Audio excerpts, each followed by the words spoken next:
How goes the family? How goes it? How you doing? Hopefully you guys are having a great day.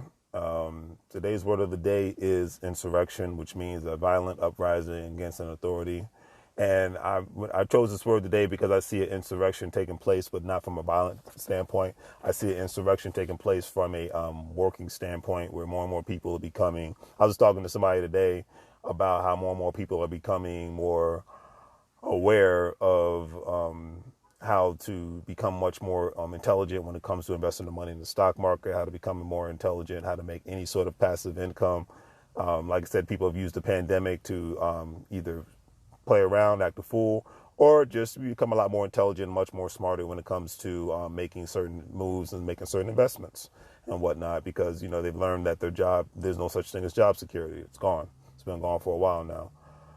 So with that being said, you know, I think there's a peaceful insurrection in a sense going on to where people are just, you know, choosing different lifestyles, choosing different ways to make money. People are trying to be a little bit more healthier and be a little bit more conscious, not even how to make money, but who they spend their money with. Because I said this a lot during the election, and I'll say this in every other election, no matter who's running for office. When you just think about things from economics, take your personal feelings and take your political affiliations. You vote for who you vote for. You think how you think. Whichever side you're on, you're good in my book as long as you're a decent person. But anyways, if you really look at it and see that who you bank with and who you spend your money with holds more power than who you vote for, because majority of the time, most people are spending money every day. They're not voting every day.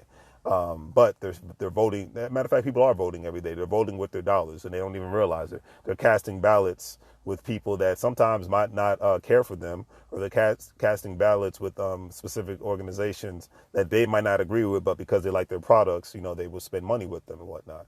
So, and my whole thing is this: a lot of times, businesses will go out of business if they continuously insult their customers. So if somebody's insulting you, and my mindset is this: if you show me who you are, that's fine. I can take my business elsewhere. You know, that's why there's such that thing called customer service. If it doesn't exist, your business will eventually cease to exist. Because even in the quote unquote rural areas and quote unquote, you know, distressed communities, with the beautiful delivery services that you have nowadays with online e-commerce and things of that nature, people have options. And when people have options, that makes them I'm not going to say dangerous, that puts them in a better position. Like when people have options to be able to make income in various different fashions, it puts them in a better position.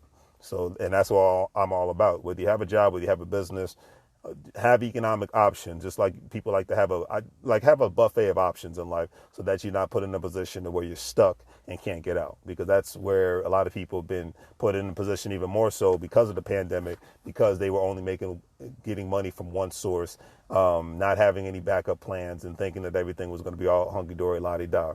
I've talked to various Uber drivers and DoorDash drivers and Grubhub drivers that have told me, you know, hey, I'm glad I had this as a side hustle when I was working my job, because for a long time they weren't able to go back to their job, and they were in positions, or the companies that they were working for are actually losing money during the pandemic, so they had to lay off a certain amount of people, if not, you know, temporary, but definitely indefinitely.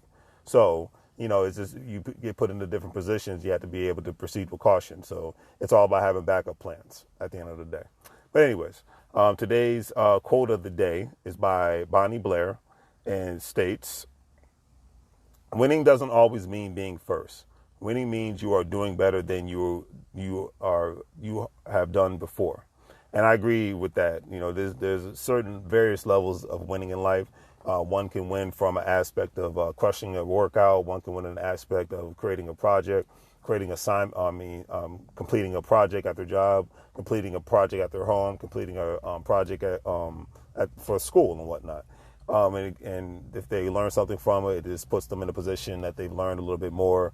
A lot of times when people feel like they're losing at something, but they're actually winning. Life lessons. You lost a certain amount of money in an investment and whatnot. That's a life lesson. So you know better to proceed in a different direction so that you can win the next time. So sometimes when you lose, you win. And sometimes certain situations when you win, you lose. Because sometimes people will win, but doing it and not in such an honorable way to where that they actually lose respect of their peers and family members all around them. All right. So anyways, on that note, let me go in here and knock this workout out. Do the great 3 free things: like, share, and subscribe. Have a great day. And remember, make money moves or live broke like a fool. I had to mess with the filters on Instagram. He's telling me, open your mouth. All right, I opened it. All right, family, take care.